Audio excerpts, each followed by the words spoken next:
We ain't seen nothing yet. This is just the beginning, just a precursor for what is actually coming.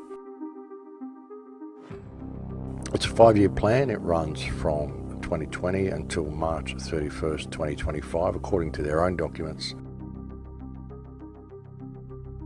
By September, I think things are going to be really starting to be noticed by people. And that's only about 6 weeks away, so that's an interesting thing. By the end of next year, I think we're going to be living in a pretty different reality. You know, I doubt that I'll ever be travelling again. I don't think travel is going to be possible anymore.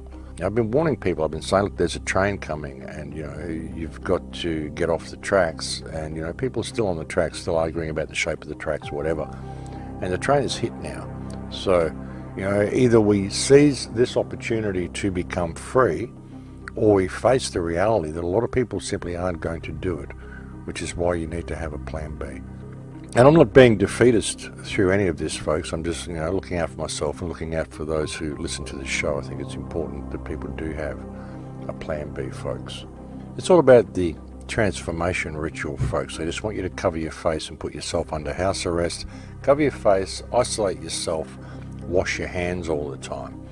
Been a lot of people talk about this transformation ritual, this occult ritual that this whole thing really is. There was a great report that came out by Truth Stream Media a couple of months ago, which talked about the transformation ritual, you know, the cleansing, the isolation, the wearing of masks, all to what they do to slaves when they transition them into a new reality. And once you go into that new reality, you can never go back to the old reality. That's what they're doing, folks. As I've said on so many previous occasions, they're falsifying the figures through all this as well. There's actually a report I saw, it mentioned a guy who died in a motorcycle crash, but he was on the COVID death list. And when it was questioned, they didn't take him off the death list. And the official, whoever it was, his explanation as to why they didn't take him off the COVID death list, well, they've got to question whether perhaps it was the COVID that caused him to have the motorcycle accident. The first one didn't have any. He died in a motorcycle accident. Orange County Health Officer Dr. Raul Pino telling us one person reported to have died from COVID was killed in a motorcycle accident. So was it removed from the data? I don't think so. I have to double check. We were arguing. We were discussing and trying to argue with the state. It could have been the COVID-19 that caused him to crash. It could have been the COVID-19 that caused him to crash. I mean, you can't make this stuff up, folks. They're just using anything they can. You know, and they're even doing mainstream news reports now saying, oh, you know, not many people have died from the flu this year because of all the measures we've taken to protect ourselves from COVID. We've saved all these people's lives from flu deaths. That's why there's no flu deaths this year. No, folks, all the flu deaths are still happening. They're just recategorizing it as COVID-19.